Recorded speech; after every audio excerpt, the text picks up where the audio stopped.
Greetings, Corpse Clubbers, and welcome to another episode of Corpse Club Horror BFFs. I am one of your Horror BFFs, Patrick Bromley, joined as always by my Horror BFF, the managing editor of DailyDead.com, Heather Wixson. Hi, Heather. Hello. Happy Halloween. Happy Halloween indeed. Happy Halloween to all of you out there in podcast land. This, of course, will come out a few days before Halloween, but it's the Halloween weekend. So we're very excited to be celebrating with you guys by talking about, well, this is the episode that's going to this is gonna be the true litmus test, I think, for everybody, where it's like, is this gonna be the new Event Horizon episode for us? This is where everyone will out. unsubscribe, will stop taking us seriously, because we are talking about Rob Zombie's Halloween from 2007 and Rob Zombie's Halloween 2 from 2009. Hell yeah. Oh boy, it's going to be fun. I'm curious, like, if people, like, as soon as they see, like, that's what the episode is, they're like, yeah, we're going to skip this one. Right? Well, some people will listen specifically to hear us talk about it. Right. Yes. But most people will probably say, nah, I'm going to tune out.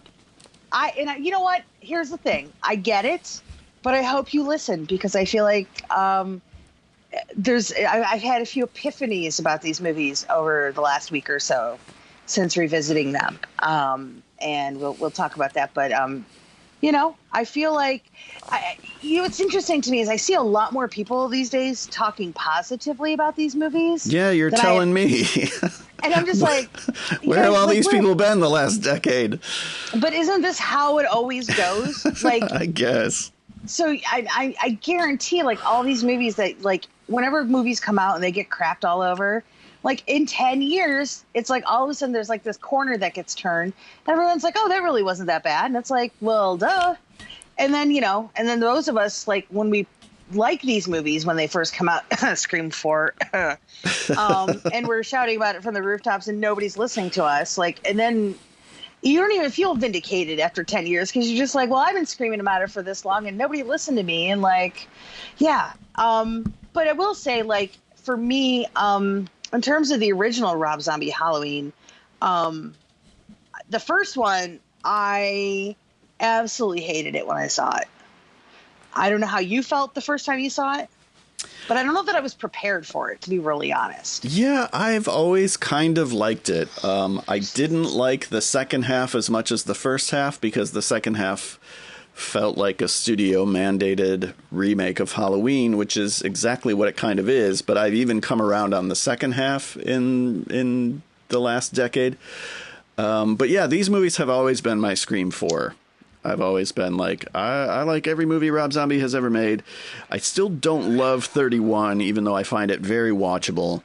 And I've seen it a number of times, but that's the only one that I wouldn't say that I love. But every Rob Zombie movie, I'm like, I like everything Rob Zombie's ever made. And people would make fun of me and unfollow me on Twitter and, give me a hard time about it. And then a few years go by, and then all of a sudden everybody's like, Lords of Salem is a classic. Like, where were you in 2013? And Halloween Kills comes out, and everyone's like, Rob Zombie's Halloweens are actually really good. It's like, where have you been? Yeah, it's interesting, because, like, I think for me, for, like, the original Halloween, and I actually I know it hits a lot of the beats that we see in Carpenter's Halloween, but I would even argue that the second half of Halloween 2007 isn't really a remake of Carpenter's, because everything sort of lays out differently in the movie, and even goes further than where things go with, Halloween 78. Okay.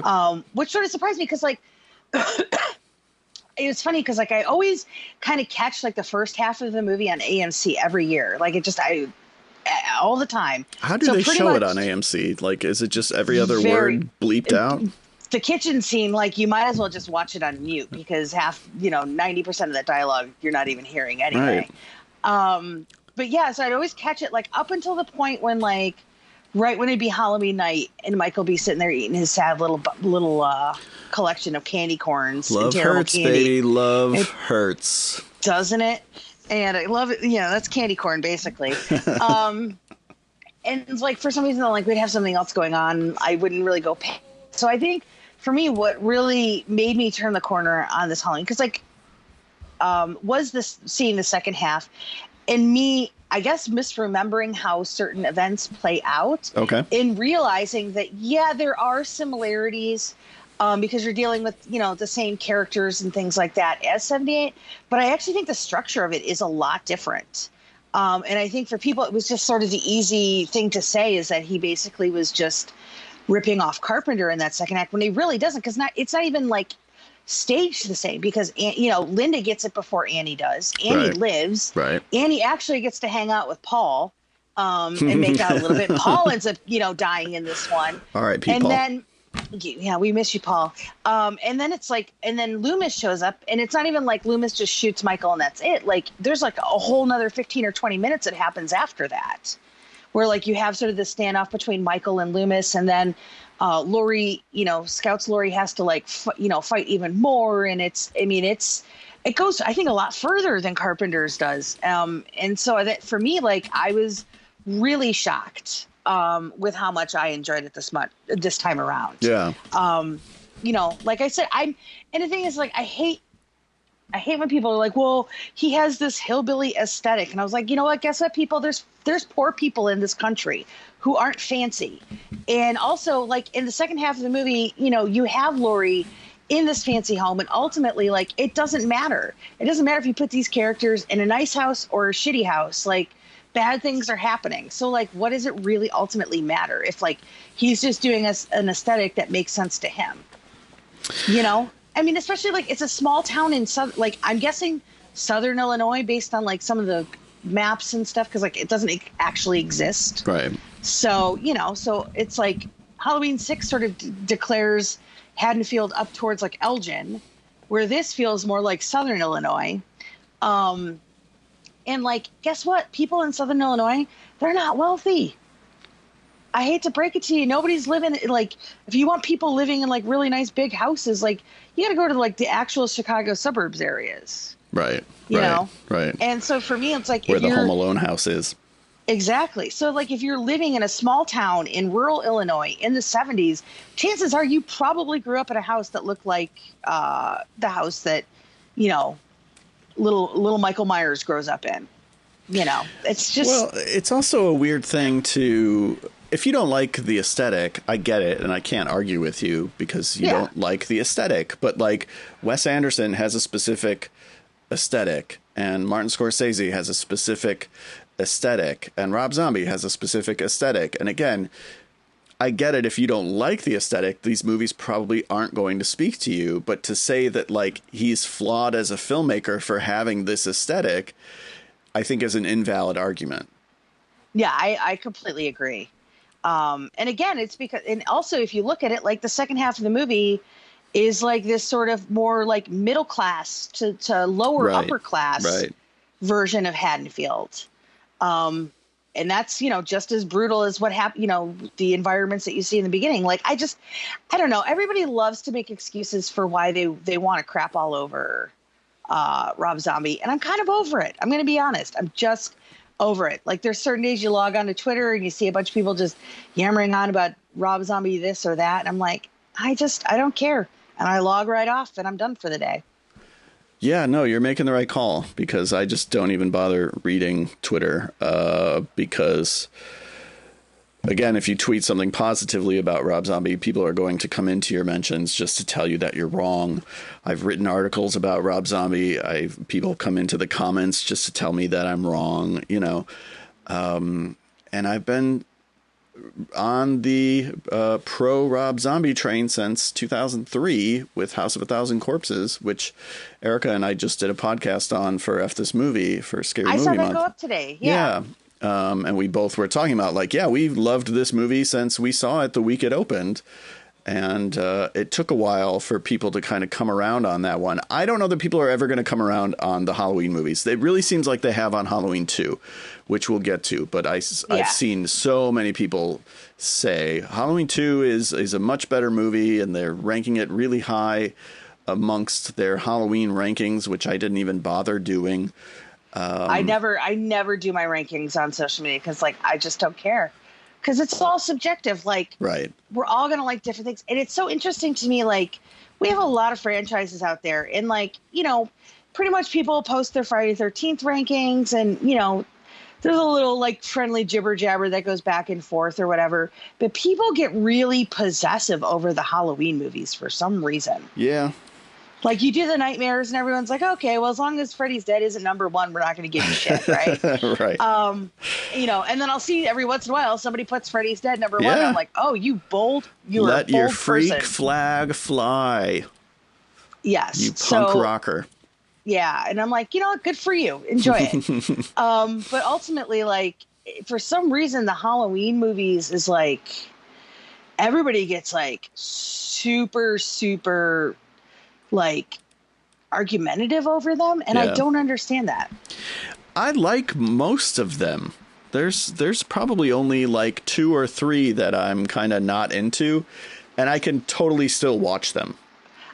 You know what? Even the bad ones, like a bad Halloween movie to me is still a Halloween movie, and I'll watch it. Me too. And the thing is, it's like, people who like give the Rob Zombie movies crap. I'm like, yeah, but you know what? We had like before this, we had a movie where Michael Myers had a baby with his niece. Like, are you like? And here's the thing, I understand Halloween 6 is garbage, and that's fine. But I love garbage, and I will relish garbage.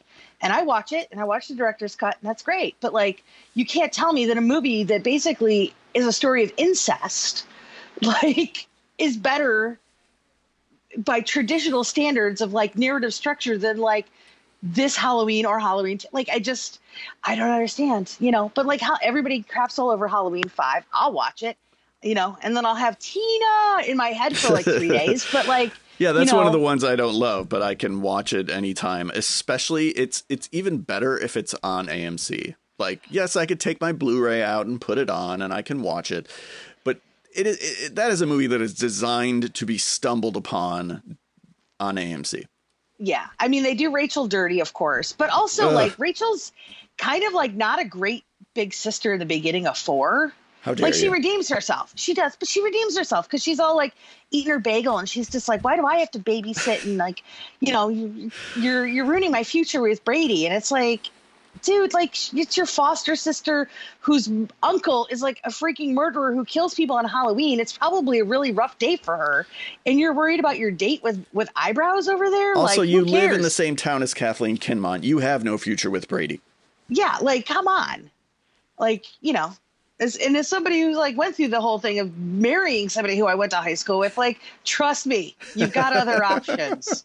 Well, not Rachel, though, because her options get taken away in Halloween 5. Yeah, that's true. R.I.P. Which Rachel. is terrible. I know. She, but she does redeem herself, and she becomes a much better sister in that second half. But she's like, even when they go trick-or-treating, she loses her. You had one job that night, was to babysit. You can't even do that.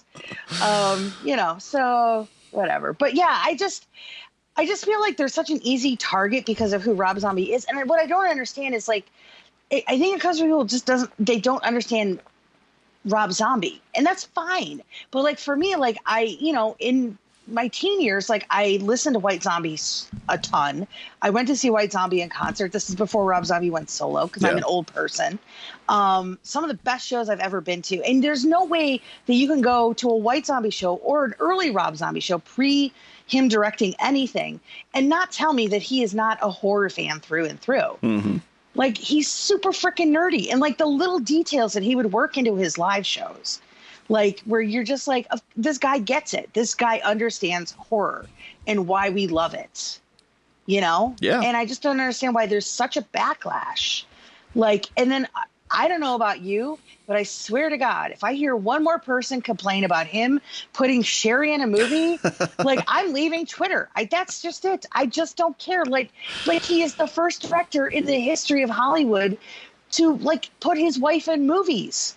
Like, we've been doing this since, like, forever. I love Sherry Moon Zombie. I'm happy when she shows up in anything, which is basically only Rob Zombie movies. I thought it was very funny when people complained that he cast her as Lily Munster. Like, A, we kind of knew he was going to. B, like, duh. Are you really worried that she won't bring the right pathos to the character of Lily Munster? Like, what are we talking about? How dramatically difficult is the part of Lily Munster going to be?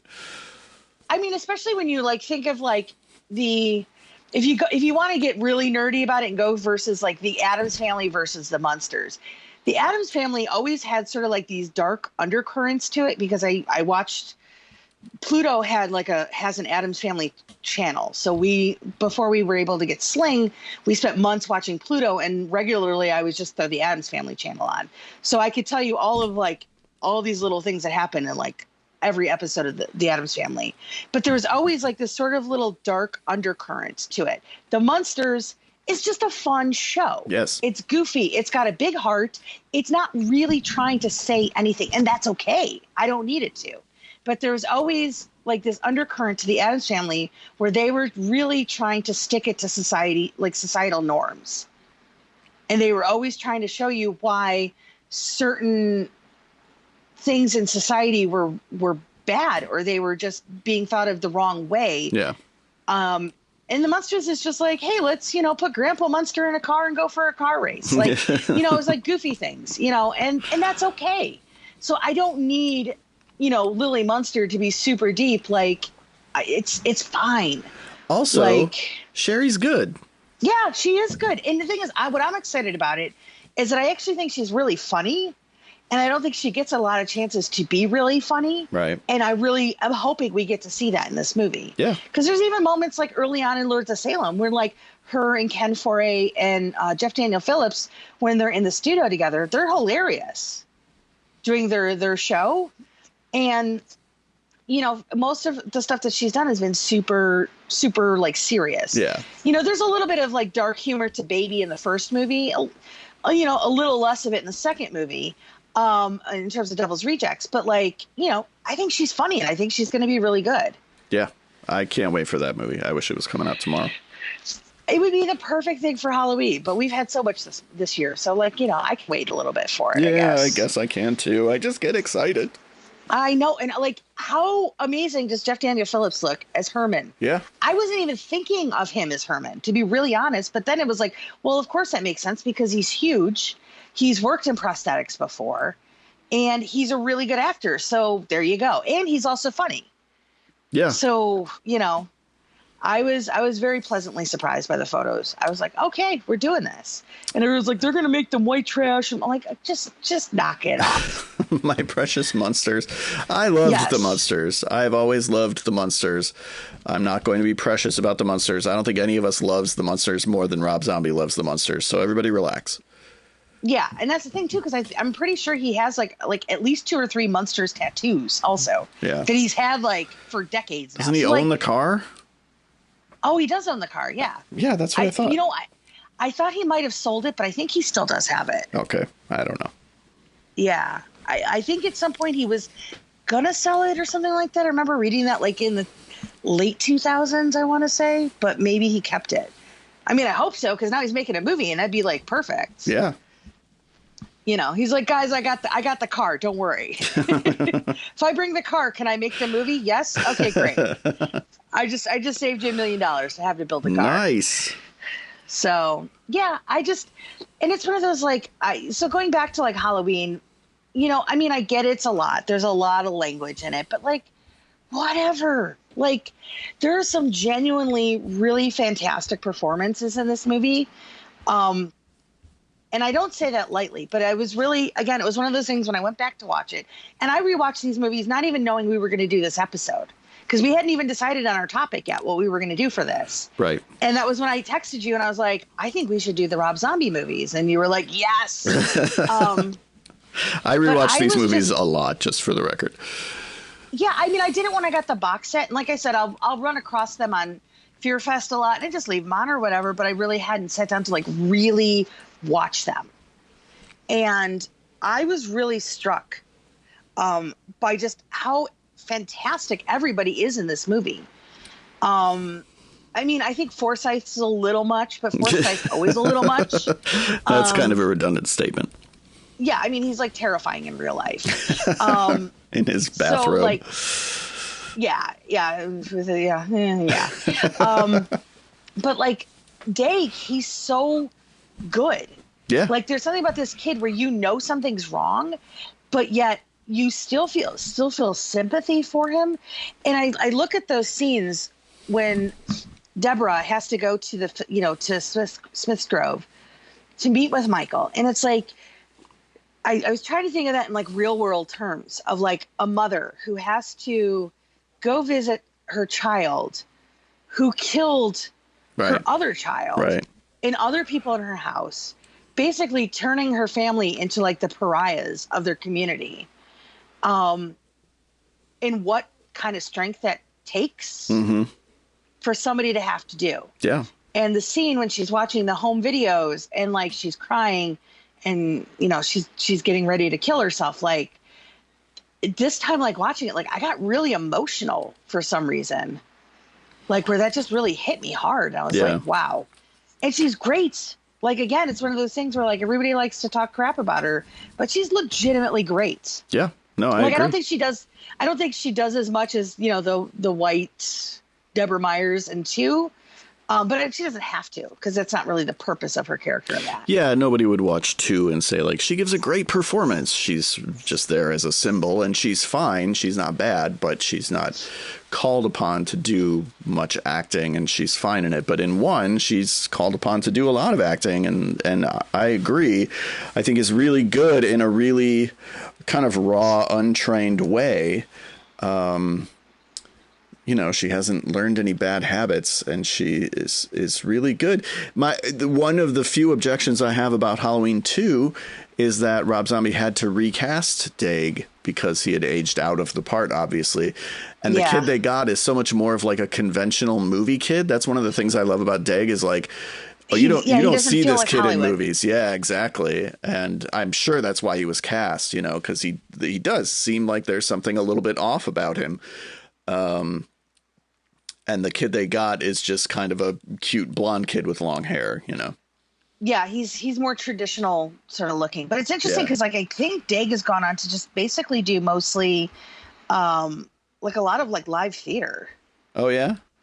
Yeah, from what I read, I know he's done like a few movies here and there, but I'm pretty sure he's done a lot of like live theater, which I think is kind of interesting. That is cool. I'm surprised he doesn't do conventions as far as I know.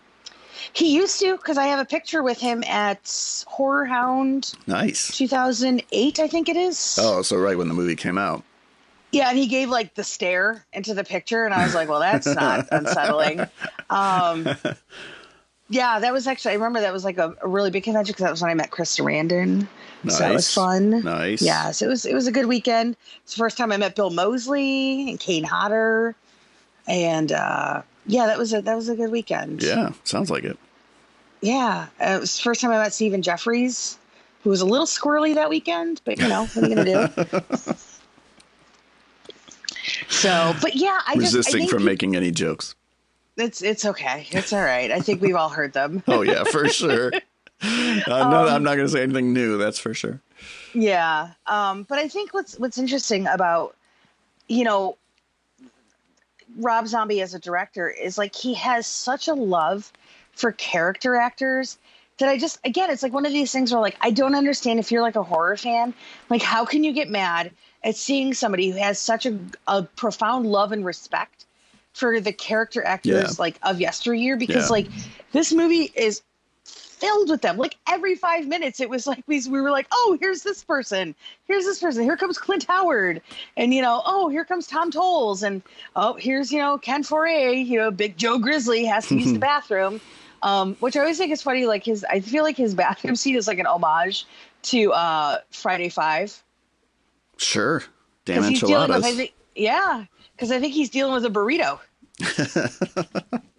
Yeah, no, all of Rob Zombie's movies are like that, where it's like every new person that shows up is somebody that you're happy to see getting work, happy to see pop up in a movie, happy to remember from something that you loved as a kid, even if it's they go to the gun store and Mickey Dolenz is selling the guns and you're like, holy shit, right? Mickey Dolenz, this is so great. My favorite monkey. Sure. Yeah. I mean, I don't remember any of the other monkeys, I'll be really honest. Listen, I could school you on monkeys right now. I'm obsessed with the monkeys. I know you could. I used to watch it a lot when I was a kid. Yeah. But I really haven't since like I was in grade school. So, I have nothing against the monkeys, but he literally is the only one that I know. Sure. So I apologize. Two of the others have already it's passed, not a slight. so he's not going to be casting them anytime They're not going soon. to and they're not going to be yelling at me for it, obviously. You might be haunted by their ghosts. Probably, it's the season. I deserve it. But yeah, and it's funny because I remember too, like the first time I saw this, I hated this take on Loomis because it was such the antithesis. Or here's the thing, it's what I thought the antithesis of Donald Pleasence's Loomis was, because I think I have had such a profound affection for Donald Pleasance growing up, where he became sort of this figure in my head. But when you look at certain ways that Loomis is portrayed in especially in the later films, like he's not any less scrupulous than this Dr. Loomis. I think Malcolm McDowell just has a little bit more of a swagger to him. Yeah. And I think legitimately, it's interesting. I think his character initially really starts off thinking that he can fix Michael Myers. Like, I think he really thinks that he's going to be able to do something with this kid. And I do think that there is that moment of sadness when he has to tell Tyler Mane, this is my last session because there's nothing I can do at this point. Because I'm terrified of you. Well, yeah, who wouldn't be? He's 10 feet tall. You are the largest man I've ever seen. Oh my God. I remember once, it was at some event and I was standing next. It was they used to do these awards before Horror Nights would open. And I was standing in line, behind Tyler Mane to get a drink or something. And I swear to God, he was twice my height. I have never felt so small in my life. And I was like, oh my God, you are a monster. And I get it now. I'm yes, this is absolutely why you play Michael Myers. But yeah, I think, again, it was one of those things where I was so precious about the character of Loomis that I couldn't get past Donald Pleasance's Loomis. But then I was and in my own head, it was I was kind of forgetting what Loomis was in Halloween 5, where he's basically putting this tiny little child in danger, mortal danger, as he would call it. Basically to try to defeat Michael. And this Loomis is different because he's basically eventually trying to profiteer off of it. But it's back then it's one of those things where if you have a client that's infamous like that and you spent years studying them, you as a doctor would probably want to share that with the world. Ultimately there's probably ways of doing it that are less sensational. But it's not unheard of. Halloween 2 is really the movie where he becomes kind of an insufferable douche. So again, I can understand where somebody's coming from if they really have always loved the character of Loomis. Seeing the interpretation that Malcolm McDowell and Rob Zombie came up with for Halloween 2, they may take personally. They may take offense to. Again, I like it because I think Halloween 2 is very interested in how do the events of the first movie affect the people involved? And it's not going to be pretty. Right, right. And we get all different versions of how it affects them. Annie becomes a shut-in. She becomes afraid of everything. She's both, physically and emotionally scarred. Laurie gets into Charles Manson and all kinds of messed up stuff. Loomis, becomes kind of a celebrity and buys into that celebrity and buys into his own hype and buys into, like you said, profiteering off of what happened. And it is ugly, but it's a portrait of sort of opportunism. And, well, gosh, Loomis probably isn't the first person in history to ever try to profit off of tragedy. Nope. So, we have Donald Trump Jr. right now selling Alec Baldwin T-shirts. So I think that says anything and everything about that. I did not know that was happening. Yeah, it's pretty shitty. So yeah, it makes complete and total sense. And I think the thing is, it's because so much of fandom, and I'm guilty of it too. Don't get me wrong. We're all guilty of this. We go into a movie with our own expectations. That's just natural. That's just how we are as human beings. And we get upset when movies aren't what we expected. But does that make them bad? Right. No, it just makes them not what you're expecting, which Right. is different. And I think for me, like I remember seeing the original Halloween. I remember everything about it because we went and saw it at the Hollywood Boulevard Theater in like Woodridge or something like that. And I just remember like standing up from our table and I was angry because I was being super precious about all these things. And then I saw Halloween 2 when that came out because that was like shortly after I moved out here. And I liked it better than the first one, but I was still kind of like, but I do think, and there's some really interesting aspects to that movie that I definitely want to talk about. But I think in terms of fandom, like, I think we all just need to relax a little bit. Do you know what I mean? Like, I'm so tired of hearing about Halloween Kills at this point right now, where I'm like, I don't care anymore. Like, Yeah. I get it, but everybody's calling it the worst movie of the year. And I'm like, are you really is it really the worst movie of the year? Right. Or is it just not what your expectations for it? And did you only see 3 movies? Exactly. And was it just watching Halloween Kills twice and then another movie? Because I don't understand. And I'm not saying everybody has to like these movies, but talking about like Scream 4, like it took people so long to come around on it. And it's like, I'm just sort of, for me, I go into a movie wanting to love all movies, and maybe that makes me a bad quote unquote critic, but I love movies as a medium. And so I never want to go into a movie ready to hate it. No, of course not. not. I think you never want to go into these things on the defense, right? You should want to be on the offense. Yeah. And willing to just go for the ride. And I've really had to sort of retrain my own brain in a lot of ways. Because again, I'm not saying that I'm above all of that, because we all do it to a certain degree. Like it's human nature. But I've been trying to get better about that. We're like, okay, well, this didn't give me what I was expecting, but does that make it bad? Or does that just make it different? Yeah. And I think there's a big distinction. And it's like one of these things where that's why I'm not surprised that everybody's starting to come around on the Rob Zombie Halloween movies. I wish people had done it when they come out, because maybe we would have had like a final trilogy of those movies where we would have seen kind of what happens with Laurie after that, basically kind of coming into this darkness fully, which I think would have been interesting, because twice we have it teased where we're going to have potentially sort of this new figure kind of taking up like this presence in the community of Haddonfield, and we don't get it.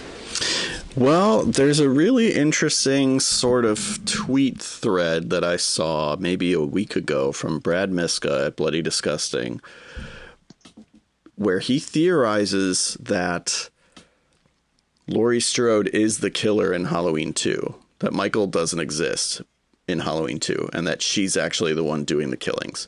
And I wish I could expound on it more, but I don't remember exactly what his argument was. It was really interesting. I don't know that I agree with it, but it's really interesting.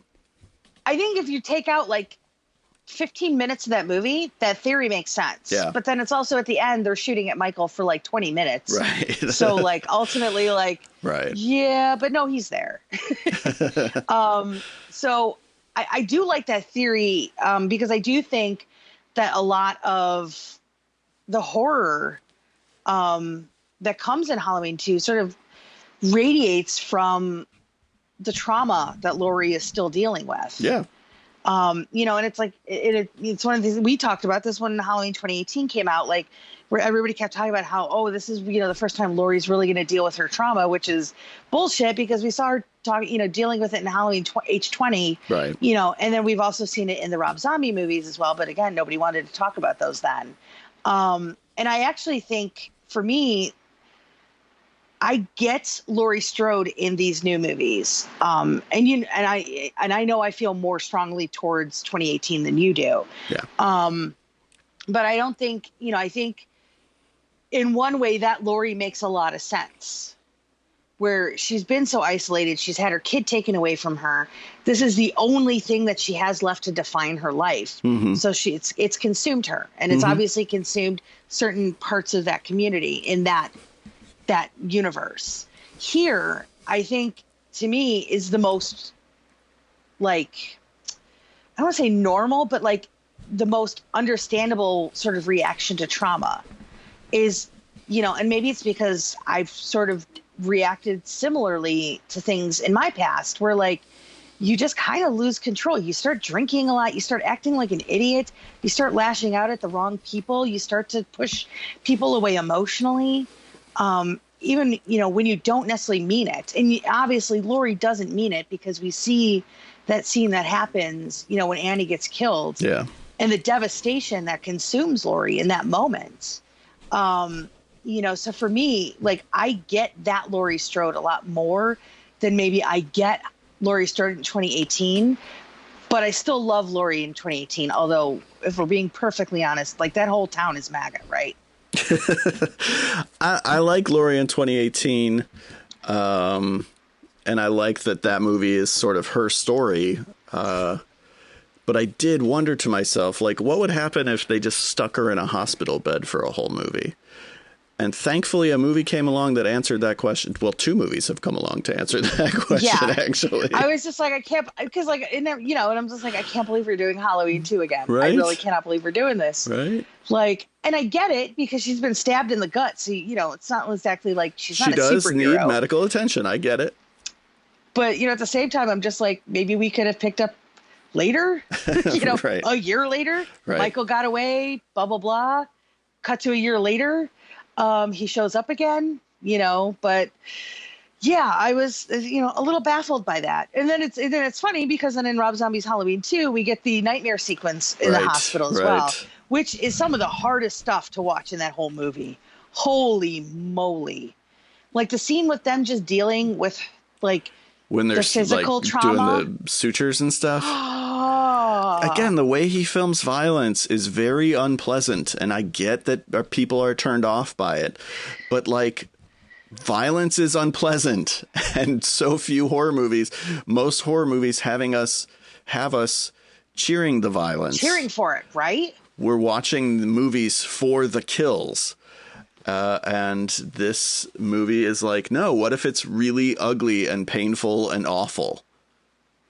Because that's what this is. Like, This is a guy who went and like killed people and then came back and killed more people and attacked people who have lived and have to live with this. And it's like, yeah, it's not going to be pretty. It's not going to be glossy. This isn't, an 80s horror movie where, we're sort of, it's more stylized. Like, no, this is the harsh reality of the situation. Yeah. Like, this is what happens when somebody goes on a violent rampage like this and people are left to pick up the pieces. Yeah.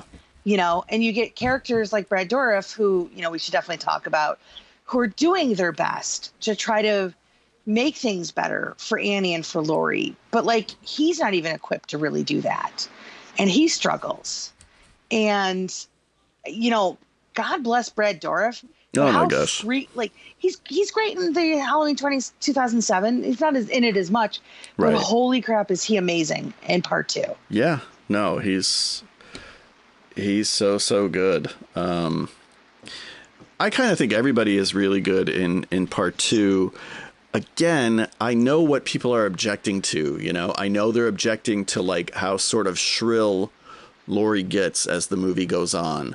And how combative she is. And again, how unpleasant she is. This is by design. This isn't a bug. It's a feature, right? As the expression goes. Like, yeah, this is intentional on Rob Zombie's part. It's not just like, whoops, I accidentally made Laurie a crazy person.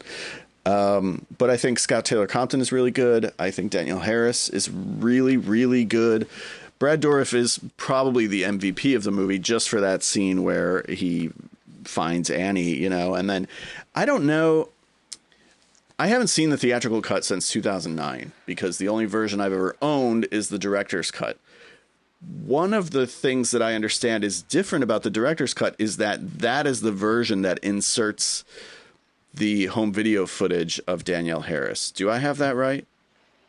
I think so, because I haven't seen the theatrical cut since the theaters either, because once we got the box sets from Scream Factory, I just went straight to the director's cut. I think I actually watched both back then. Okay. But I don't really remember too much of what is different between them, but I don't remember the footage being in the theatrical version, which is like That's like one of the most powerful moments in the movie. Oh, I get super emotional. Yeah. When Annie gets attacked. And again, it's one of those things where it shouldn't be pleasant. Like maybe this is Rob Zombie saying like, okay, we love these movies, but like, here's the harsh reality of them. Like if you have a movie about a killer like this going around and doing these horribly violent things, like, guess what? It's not actually pleasant. Like it should make you uncomfortable, and I think maybe in a way, like he was sort of challenging us as horror fans. Like, think about why do we relish in that pain? Right. Why do we get so excited about it when the reality of it is really messed up? I think he was angry about having to work with the Weinsteins again, because I know he had a bad experience with them. I think he was angry about having to make Halloween 2, which is why in the director's cut in particular, everyone is dead at the end, because he wants to make sure that there's no Halloween 3. And I think a lot of that anger comes through. You just think about the way that he directs Tyler Mane to stab the characters. I mean, it's like, it's unreal how brutal and angry this movie is.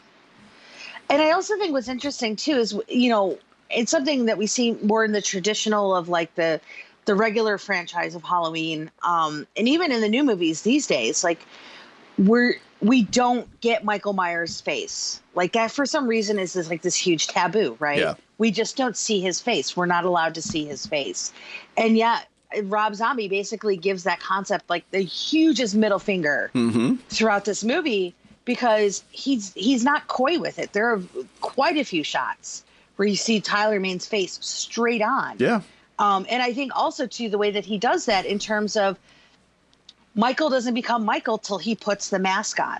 Right. Like he's perfectly content just walking through cornfields and stuff, being, like sort of this disheveled, dude doing his, what do they call him when people take the walk in the forest? Like a walkabout? A walkabout, or, what do they call it in like Native American tradition? I don't know. Where they're trying to find themselves? I don't know. Oh gosh, there's an American Dad episode where they have to do that. And I can't this even is think why of it. you Anyway, know what it is, because of American Dad.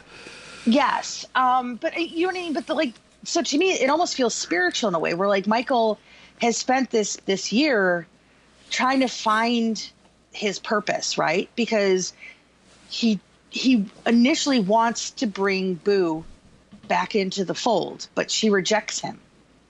So what does that mean for him? Everything that he was building towards in that first movie has been negated by the one person he thought would accept him, who was still alive. So now, he's basically just searching for like what he does next. And ultimately, like, violence is the only thing left for him, and I think in some ways it's actually kind of more spiritual than I think a lot of people give it credit for, especially early on when he's just kind of going through trying to live his life, and then you got people messing with him, right? And guy just wants to eat some dog, right? And then you have what's his face messing with him. I forget who plays the farmer guy. Oh gosh, I actually wrote it down in a note. Mark Boone Jr., that guy. Yes. Yeah. And they cross paths with him, and he doesn't even fight back, until he's pushed to a certain point where he's like, all right, well, now I'm going to have to kill these people. And it's going to be really brutal. But he doesn't do it until he puts the mask on. So I think for me, Rob Zombie actually gave one of the most intriguing looks into the psychology of Michael Myers in a lot of ways, in terms of what he was able to make that mask represent through these two movies that I don't think we saw in the original franchise. I don't think we've seen him in the 2018 and now. Like, I know the mask has some power, but I don't think it quite hits the depths that we see in these two. Well, because again, the argument that he is continually making is there is a person under there. This is a guy who chooses to put this mask on and do the things that he does. He's not the personification of evil. He's not the boogeyman. He's a serial killer. He's a human being who is hurting other human beings. And again, I think that's part of what people object to, especially about the first Halloween, the 2007 one, because the thing that I heard a lot at the time, and I've probably heard ever since, is Michael is scary because you don't know his origin. Michael is scary because you don't know anything about him. So if you go in and explore his backstory, if you show that he comes from this messed up home, it removes his power. And I disagree. I think it gives him a different power. I think that's like saying, hey, I watched the original The Thing, and there were no shapeshifters. Why are there shapeshifters in the new one? It's just a different interpretation of the source material. And Rob Zombie is interested in, where does this come from? Is it nature or nurture? Was he born into this? Was he destined to be this messed up? Is it because he grew up in this weird house with William Forsythe threatening to skull F his mom, you know? It's...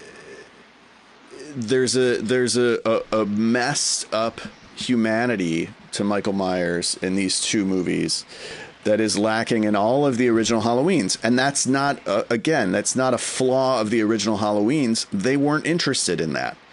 Just as it's not a flaw of Rob Zombie's to look at that and to try to explore that. It's not a flaw. It's what he wants to do with this material. And that's why these movies, I think, stand apart from the originals. Yeah, no, I would absolutely agree with that. It is interesting too, because, you know, we talk about sort of the only constant that really is in these movies is Michael, right? Michael is pretty much the same in both movies. Like, he's, you know, once he sinks into that place, the outside world doesn't affect him until it interferes. You know, we see it with like that horrible rape scene in the first movie, which I still don't love that scene whatsoever. Not at all. You know, if there was one scene that I would say, like, we could definitely get rid of it, is that. Because I think for me, the problem with that, you know, and again, it's one of those things, well, of course, Michael's not going to be upset that they're physically attacking a woman, but that he responds to them attacking his masks. And I'm like, I get it, because that's real and it makes sense within the character, but I don't know that I needed it emphasized, Sure, per se. Yeah. You know what I mean? Like, yeah. Maybe there's just certain ugly truths I don't need explored, you know? Well, and you just, I mean, we do get Danny Trejo, but I was going to say, like, sometimes you wish watching a Rob Zombie movie that, like, not everyone was a scumbag. Yeah. And Danny Trejo isn't, actually. And Danny Trejo isn't, exactly, which is why I bring him up, because, you know, the other orderlies are scumbags, and they're rapists, and they're terrible. And it's like, boy, is everybody going to be the worst person?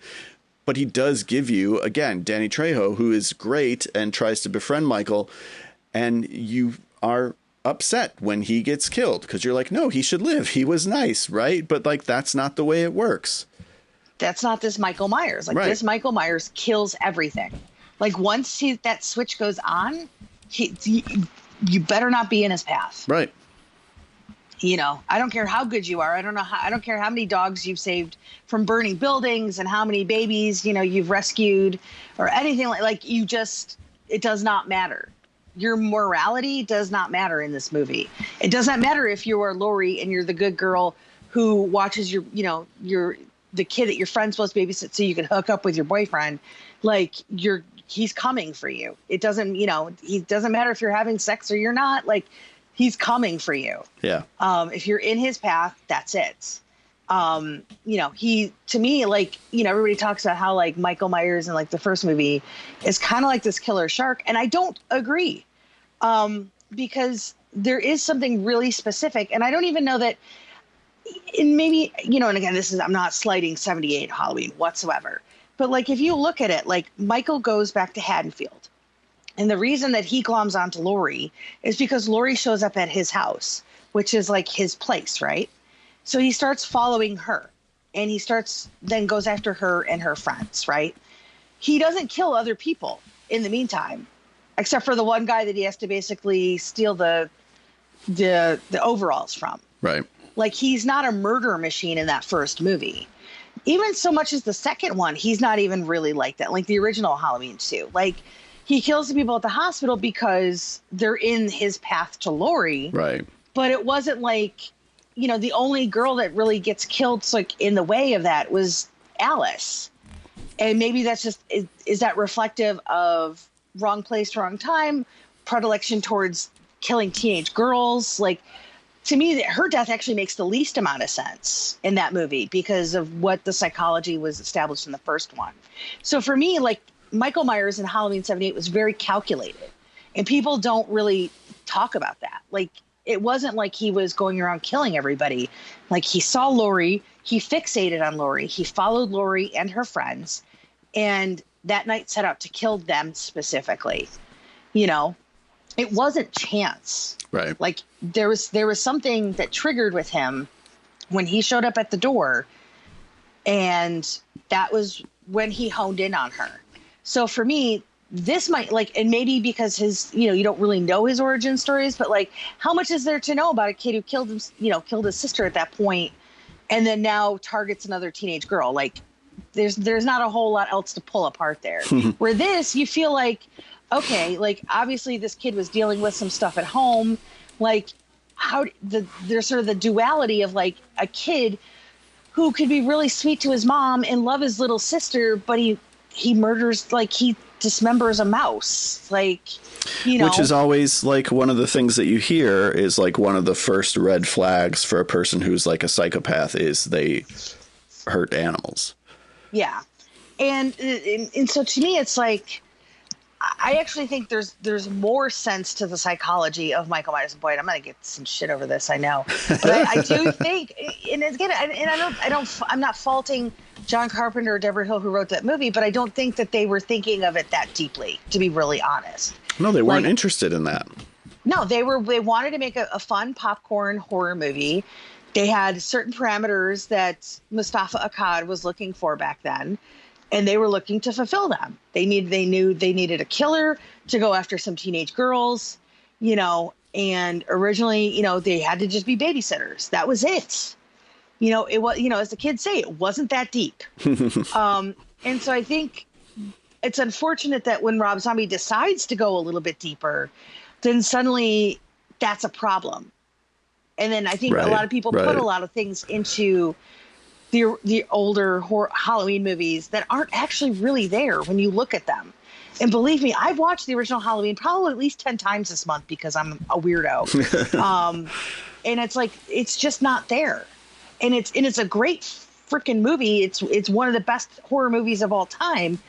But the things that so many people talk about that supposedly are in that movie just aren't there. And again, I think it's just like fan expectations. Sort of it's like the Mandela effect where you start to think it's like other things, but they're really not. Right. And yeah, so it's just like I really respect the things that Rob Zombie was trying to explore with these movies, because I don't think horror movies, especially in the 2000s, people were doing that. At the time, like we were still just kind of, we're riding the waves of the remakes. Right. But I don't think very often they were going super deep with the psychological elements, other than like something like The Descent, which is different. But, it wasn't a thing. And I'm one of those where I'm like, gosh, I should have been a little nicer to Halloween 2007 when it came out. And I'm glad that I've sort of made space for it and gave it my attention, because it really did shock me. That's awesome to hear, and I do wish that's, if nothing else, I hope people maybe take away the idea that like first impressions are not the only impressions. And oh no, especially because like the first time I saw House of Thousand Corpses, I hated that too. Admittedly, we had a really weird experience, which I know I've talked about before, but like first time we went to go see that movie, like my friend had like a panic attack in the movie and had to leave, and like she ended up going on like anxiety meds because of it and all that. And it was just like a weird, once that happens, like it's just hard to kind of focus on a movie. Yeah, well, understandably, yeah. And I think I just was kind of like, oh, okay, whatever. And I was but here's the thing. I knew that there was something there, and I was like, I want to give it another chance. Yeah. Which is what I did, like when it came out on DVD. for Halloween. I was like, okay, well, I'm gonna rent this and watch this now. And then I fell in love with it. And then it was just like, okay, great. I get it. Like, I'm there. And sometimes, we watch movies and maybe mentally we're just not in that space to receive those movies. Yeah. Which is why if I don't love a movie, I'm never going to fully write it off or write that director off either, because there's just certain things that can be tempering your experience with it that you can't control. There are directors who have yet to make a movie that I like, whose every movie I will still see. Ooh, Dish. No, I'm just joking. I don't want to. I mean, I'm trying to think of like who some of them are. Like, I'll see every Ben Wheatley movie. I don't think I've really liked a Ben Wheatley movie yet. Okay. I get it. That's fair. Because I mean, here's the thing. I really like a lot of Ben Wheatley's movies, but there's moments where like I get really frustrated where you can sense that there is something great if he could just push it a little bit, but he never does. But I will tell you, I still think In the Earth was like really unsettling. I haven't yet seen In the Earth, so. And I just the sound design for that movie was really unsettling for me, to the point where like it really affected me physically, and I was like, okay, well, I don't know if I can watch this again, because it's just like there's like this droning noise that just really like kind of messed me up. Like I think I sat in like silence for like 30 minutes after. I was like, whew, okay. But I get it. Like, there's just certain, like, I remember the first time I saw Storage 24 from Johannes Roberts. Right. Like, I did not like that movie whatsoever. I don't either. I thought it had really cool creatures at the end. And obviously he had the visuals of that movie were pretty solid, but the rest of it didn't click. But I wasn't going to write him off. And then all of a sudden 47 Meters Down comes out. That's awesome. Strangers Pray at Night. Hell yes. Am I excited for new Resident Evil? You better believe it. As much as I love the Resident Evil movies, I'm like, yes, let's go do something different. Let's do something more in line with the games and go a little more straight up horror. And let's have this guy do it, So I never understand this mentality. Like, if you're a horror fan, like why does there have to be so many rules, Patrick? I don't get it. I don't make the rules. Like, some guy was making fun of me because I play Animal Crossing, and I was like, wait, does that not make me like a horror person? I don't understand your logic. Oh, you lose horror credibility because you play a game? Yeah. And you play the wrong game. Yes. And basically, and I haven't even like played it in like almost the whole year. And I was like, oh, but it's doing Halloween stuff. So I'm like, I got to go collect all my Halloween things. So yeah, I don't, it's one of these things I wish people would just sort of be more open. And I'm not saying you have to love everything, but just be more open to things, because there's some really great stuff if you just let your guard down a little bit as a fan and just, try things. I can't even tell you how many people that I've talked to who outright dismissed Lords of Salem when it came out, only to watch it like a few years later and be like, oh my God, that was really great. And it's like, yeah, welcome to the party. I'll go even a step further. You don't even have to keep an open mind. You don't have to give things a shot. Like, if you've decided Rob Zombie is not your guy, that is completely fine. But don't give me a hard time when I say that he is. Like, that's the part that bugs me. If you don't like Halloween Kills, that's completely fine. You don't have to like Halloween Kills, but don't tell somebody else that they're bad for liking it. Yeah, and the thing is, like, and we always give each other gruff over certain things that we like the other one doesn't like. Of course. Like you're like Friday 5 versus Scream Queens. Like, but like in all seriousness, it's not like I think you're stupid because you like Friday 5. You just like Friday 5. Right. And that's just fine, and it's different. And I like Scream Queens. Maybe I am stupid for liking Scream Queens, but that's fine. It's what I like, And I just think we built up so much in terms of our fandom has become our personalities in a way. Oh, for sure. Everybody's trying to build a brand based on what they like. And I just don't get it. Like, no. I mean, I get my brand is like, if you need to talk Point Break or Scream 4, like, I'm your go-to gal. And that's cool. Yeah. And I like it. I'm all for that. But ultimately, that's not defining me as a human being. Like, I don't know. It's always funny to me too. Like when I'll have conversations with somebody, and they'll talk about like a regular mainstream movie, and they'll be like, "Oh, you probably haven't seen that," and I'm like, "Why?" And like, "Oh, well, you do horror," and I was like, "Yeah, I watch other movies, though." Right, You know, right. it's. I mean, yes, I'm a horror fan, but ultimately, I'm a film fan. Like I can like things outside of horror, and that's okay too. You know, so there's so many rules to liking horror, and apparently the big one is like you have to crap all over Rob Zombie stuff, and I don't dig it. I don't. No, And I and don't I either. think yeah, and it's like 31 may not be his best movie, but like first of all, I know a better version of that movie exists. Yeah. Two, even the one that does exist, it's flawed, but it's still entertaining, Yeah, and I it can lets Meg watch Foster kick ass. I can watch it anytime, basically. And Richard Brake is great in it. I mean, there's lots of things to point to that you can say, well, this works and this works and this works. It's just my least favorite of his movies. Yeah. I mean, I don't even love like El Super Bisto, but I appreciate I the do love El passion Super behind Beast. it. I just watched it this It's week. been oh, did you? I haven't seen it like I think since I got the DVD, so it's Yeah. been a few years since I've watched it. It's But I don't so remember like stupid. I loving mean, one. it's like just horned up and ridiculous, but I do. I love It it was like just for Fritz all the the little, Cats for a new millennium. yeah, I just love it for all the little horror Easter eggs, you know? Yeah. No, totally. And I mean, again, but you could tell that movie, everybody involved with it was super passionate about it. You know what I Yes. mean? Yeah. Like it wasn't just a lazy, here's a quick animated movie. Like there was some real thought and care put into it. I did walk through a giant vagina for it. So when Rob Zombie did his Great American Haunt uh, event that he did here in SoCal like 5 or 6 years ago. Okay. Yeah, they had like you. That's how you went into the Super Beasto house, was you had to walk through a giant vagina. That makes sense. You know, as one does. What else was in the Super Beasto house? I'm fascinated.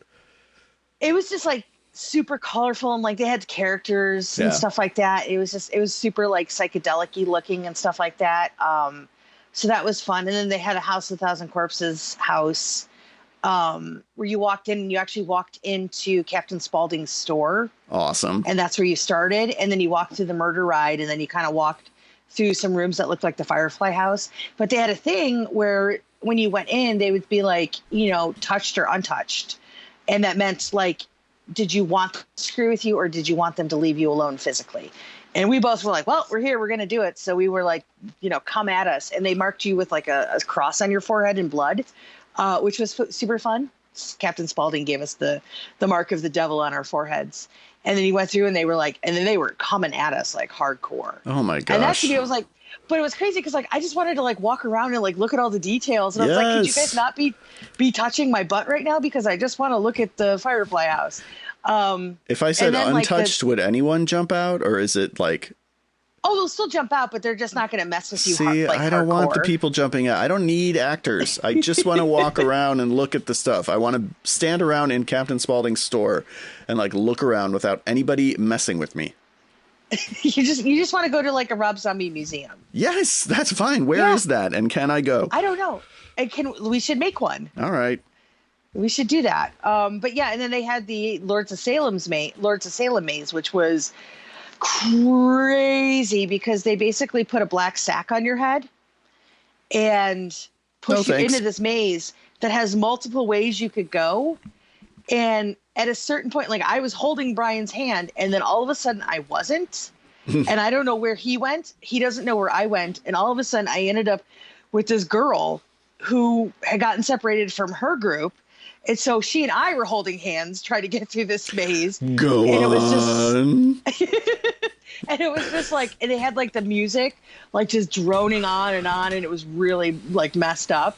But they were like, "Don't take the sack off your head." So we had to go through this whole maze, like not seeing anything. Oh my God. No, thank you. Yeah. Hey, you might have ended up with like a different girl. Don't tell Erica. But No, I don't want to end up with a different girl.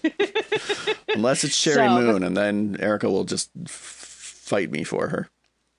yeah, then you guys. Well, maybe then all three of you go off together at the end. It's you guys. You're adults. You do what you want.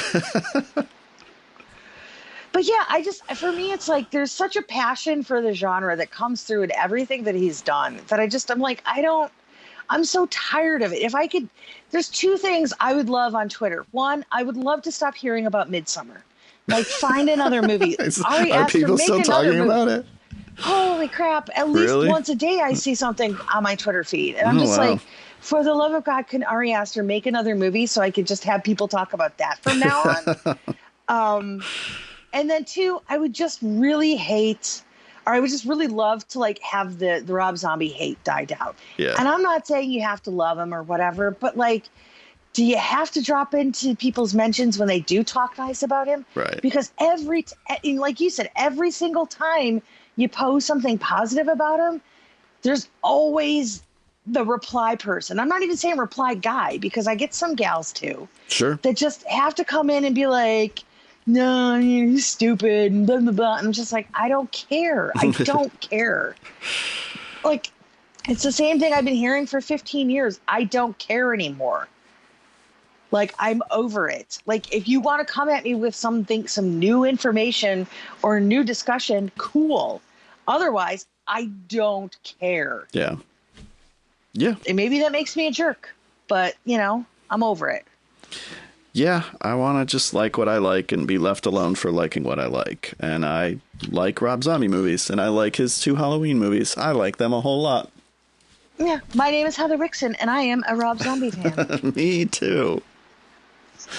It's like we had Rob Zombie Anonymous tonight, so. But we did for this good. episode. We did good. Yeah. This was a good meeting of Rob Zombie Anonymous, and I'm Yes. sure we'll have another one when The Munsters comes out. Oh, and here's the thing. I secretly hope it's like the greatest horror movie of the year. I hope every person who has talked crap is like, oh God, this was actually really good. I want that so badly for him. Like, I just want that so badly. So, Well, I'm just glad, like, and I think I just said this to Erica, possibly on our House of a Thousand Corpses podcast, but like, I'm glad that he didn't like try to cast movie stars or like try to do something. I'm glad he's just going full Rob Zombie movie. Like, he's working with his company. He's making one of his movies.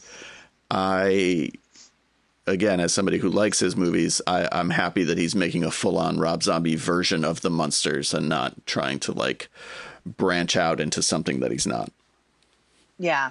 You know what's also interesting too? I was thinking about like Halloween 2 in terms of, you know, of Laurie. And I think what's interesting, I guess for me, it never really clicked to the end of Halloween 2007 that she still didn't know what her connection to Michael was. Right.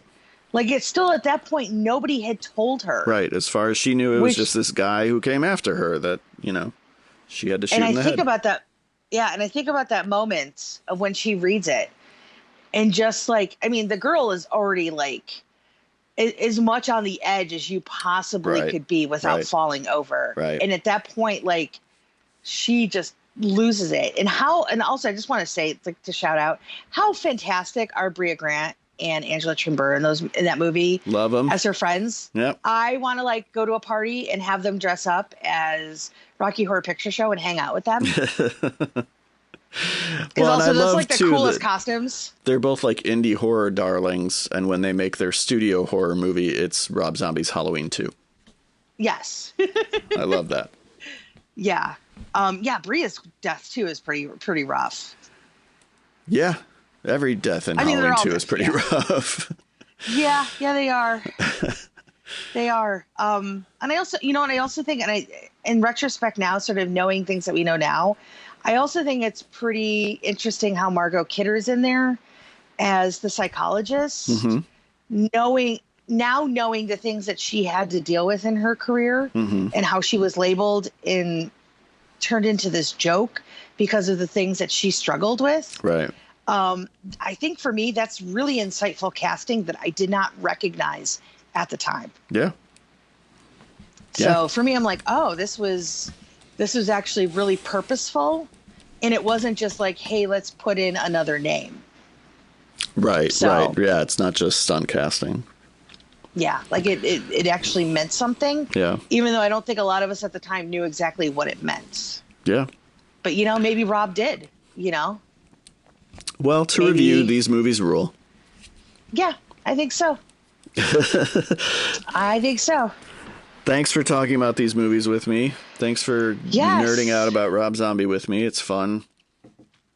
It is. I just hope, if nothing else, if somebody has listened to this whole episode, thank you for that. Because, I know how polarizing this topic can be. But I just hope, one person goes back and watches these movies with an open mind and comes away with a new appreciation. Yeah. I would love that. Because what's great is, I did a podcast with this gal, Sherry, for her Scaredy Cats podcast. And she asked me to pick 5 movies that are sort of my Halloween movies. And one of them was House of 1,000 Corpses and the other was Lords of Salem. Nice. And she had said how she kind of had always dismissed Rob Zombie. And she's like, but I'm going to go watch them because we're going to talk about them. And she came away loving Lords of Salem because she didn't even realize it was about witches.